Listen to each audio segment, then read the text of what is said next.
Hello students, कुमारी study circle में आप सबका स्वागत है। छत्तीसगढ़ सहकारिता विभाग भर्ती परीक्षा 2023 को आगे बढ़ाते हुए आज हमारा वीडियो का टॉपिक होगा money laundering M KYC.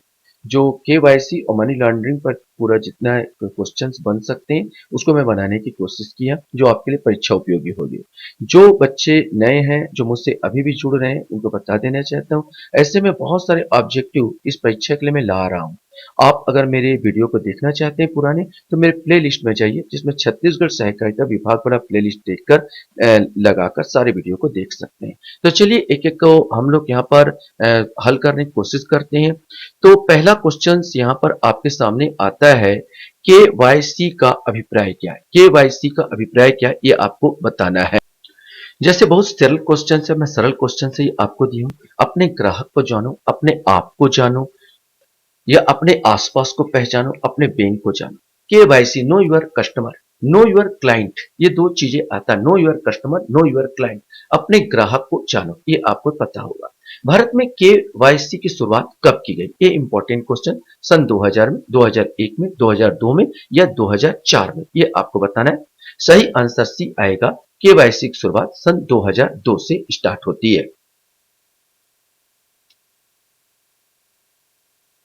Question हमारे सामने आता है कि भारतीय रिजर्व बैंक ने कब केवाईसी का सत्यापन अनिवार्य कर दिया।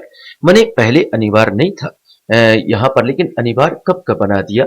2002 से, 2003 से, 2004 से या 2005 से, ये आपको बताना है। सही आंसर इसका सी आएगा। 2004 से भारतीय आरबीआई ने इसको अनिवार्य सत्यापन अनिवार्य कर दिया था। केवाईसी नंबर कितने अंकों का होता है। 10 अंकों का, 12 अंकों का, 13 अंकों का, 14 अंकों का। जब आप केवाईसी करते हो तो आरबीआई तरफ से या बैंक तरफ से आपको कुछ नंबरों का नंबर दिए जाते हैं, जिसको केवाईसी नंबर के नाम से जाने जाते हैं। वो कितने अंकों का होता है। सही आंसर डी आएगा। 14 अंकों का दिया जाता है, 14 अंकों का होता है। क्वेश्चन से केवाईसी की जरूरत क्यों पड़ती है। सेविंग अकाउंट खोलने पर, फिक्स डिपॉजिट करते समय, म्यूचुअल फंड लेन देन के लिए, या उपरोक्त सभी में। सही आंसर इसका यही आएगा। जब केवाईसी आप सेविंग अकाउंट खोलोगे तो भी जरूरत पड़ेगी, फिक्स डिपॉजिट करोगे तो भी जरूरत पड़ेगी, म्यूचुअल फंड लेन देन में भी जरूरत पड़ेगी, मतलब उपरोक्त सभी आ जाएगा। केवाईसी कितने प्रकार का होता है। 2, 3, 4 या 5। सही आंसर इसका ए आएगा। केवाईसी कितने प्रकार का होता है। 2 प्रकार का होता है। कौन कौन सा, यह भी नेक्स्ट क्वेश्चन में ही आपको पता चल जाएगा। निम्न में से केवाईसी का कौन सा प्रकार सही है, इसमें क्वेश्चन पूछा गया था। आधार आधारित KYC, in person verification KYC, pan card आधारित केवाईसी, वोटर कार्ड आधारित केवाईसी, इसमें से आपको बताना है कौन सा सही है। 1, 2 या 3, 4 या 1, 4 या 2, 3। सही आंसर 1 और 2 बिल्कुल सही। यही 2 प्रकार होते हैं।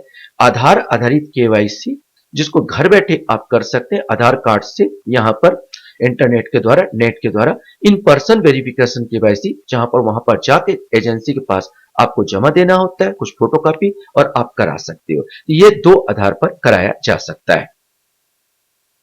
क्वेश्चन हमारे सामने, आधार आधारित केवाईसी करने पर व्यक्ति प्रत्येक वित्त वर्ष में केवल कितने रुपए तक ही निवेश कर सकता है। यहां पर 20,000, 50,000, 1 लाख, 10 लाख। इसमें एक क्राइटेरिया होता है। अगर घर बैठे आप आधार आधारित कर रहे हो, तो आप वित्त वर्ष में प्रत्येक वर्ष 50,000 से ज्यादा का आप निवेश नहीं कर सकते। अगर आप 50,000 से ज्यादा का निवेश करना चाहते हो, तो आपको इन पर्सन वेरिफिकेशन केवाईसी कराना होगा। क्वेश्चन हमारे सामने है, अपने ग्राहक को जाने केवाईसी नियमों में निम्नलिखित में से किसके नियमन के तहत वित्तीय लेन देन में आरंभ किया गया, ये आपको बताना है। बैंकिंग कंपनी अधिनियम, धन शोधन अधिनियम को रोकथाम, भारतीय रिजर्व बैंक अधिनियम और बैंकिंग विनियमन अधिनियम यहां पर आपको देगा। तो सही आंसर बी आएगा, धन शोधन विनियमन रोकथाम, money laundering act, prevention of money laundering act, इसके तहत।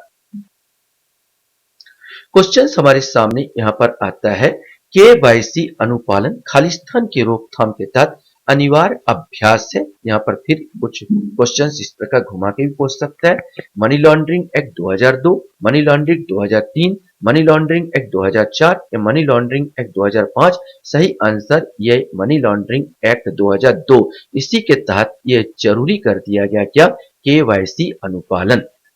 मनी लॉन्ड्रिंग में निम्नलिखित में से कौन सा चरण शामिल है? प्लेसमेंट, लेयरिंग, एकीकरण, जालसाजी। केवल 2 और 3 यहां पर नहीं दिया, तो केवल 2 और 3 मान के चलो। 1 2 4, 3 और 4, केवल 1 2 3। यहां पर 1 2 3 यही सही है। प्लेसमेंट पहले जो होता है, प्लेसमेंट का अर्थ यह होता है कि जो धोखाधड़ी करने वाला व्यक्ति होता है वो क्या करता है, उस पैसे को इन्वेस्ट करने की कोशिश करता है और उसको एक नया रूप देता है कि भाई वैध है, और फिर उस इन्वेस्ट पैसे को अपने पास एकत्र करता है। एकीकरण। तो 3 होते हैं, प्लेसमेंट, लेयरिंग और एकीकरण। मनी लॉन्ड्रिंग शब्द की उत्पत्ति किस राज्य से हुई है? इंग्लैंड, भारत, अमेरिका या फ्रांस? ये आपको बताना है। सही आंसर इसका आएगा सी, अमेरिका से हुई है। क्वेश्चन हमारे सामने आता है, मनी लॉन्ड्रिंग से संबंधित पहला कानून कौन सा था? यह आपको बताना है। बैंक गोपनीयता अधिनियम BSA, global financial action task force FATF, धन शोधन निवारण अधिनियम पीएमएलए या इनमें से कोई नहीं। सबसे पहले अमेरिका में यही कानून बना, बैंक गोपनीयता अधिनियम बीएसए, जो मनी लॉन्ड्रिंग से संबंधित पहला कानून था। क्वेश्चन है, भारत में prevention of money laundering act कब बना? ये सहायता क्वेश्चन पूछा जा चुका है। 2000 में, 2001 में, 2002 में या 2005 में? ये जो एक्ट बना 2002 में बना जरूर दो। अब एक क्वेश्चन, ऐसा क्वेश्चन पूछा जा सकता है कि भारत में prevention of money laundering act कब लागू हुआ?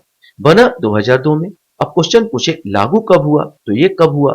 2000 या 2001, 2002 या 2005? सही आंसर डी आएगा, 2005 को ये लागू हुआ पूरे देश में। जो व्यक्ति गलत तरीके से धन का हेरा फेरी करता है उसे क्या कहा जाता है? यह आपको बताना है। लाउंडर, फाउंडर, फोर्जर, स्कैंडलर? सही आंसर ए आएगा, उसे लाउंडर कहा जाता है। क्वेश्चन है, पीएमएलए के अंतर्गत अपराधों की जांच के लिए जिम्मेदार संस्था कौन सा है? यहां पर ये आपको बताना है।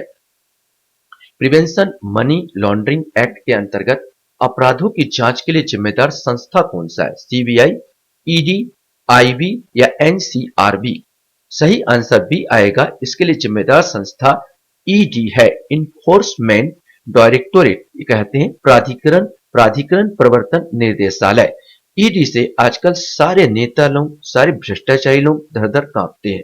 यही उनका छापामारी करता है और यही इसके लिए जिम्मेदार संस्था है।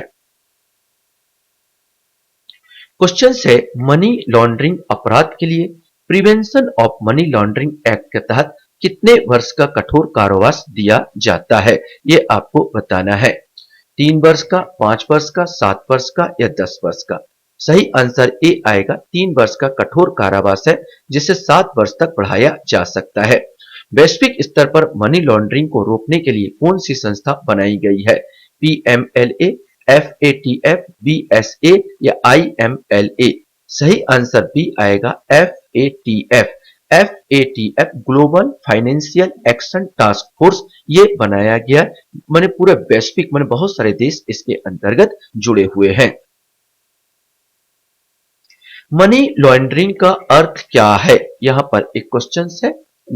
लॉन्ड्रोमैट्स में निवेश करने के लिए परिसंपत्तियों का रूपांतरण, अवैध रूप से प्राप्त धन का रूपांतरण उन्हें वैध बनाने के लिए, नकदी को वैध बनाने के लिए उसे सोने में परिवर्तित करना, संपत्ति को वैध बनाने के लिए उसे नकदी में बदलना। सही आंसर इसका यह आएगा, अवैध रूप से प्राप्त धन का रूपांतरण उन्हें वैध बनाने के लिए जो किया जाता है वही मनी लॉन्ड्रिंग है। लास्ट क्वेश्चन हमारे सामने यहां पर आता है, global financial action task force की स्थापना कब हुई थी? 1994, 1985, 1976 या 1989? सही आंसर डी आएगा। 1989 में इसकी स्थापना हुई थी। आशा करता हूँ ये वीडियो आपको अच्छा लगा होगा। आप लोग मेरे वीडियो को वॉच करते हो इसलिए धन्यवाद। Thank you very much.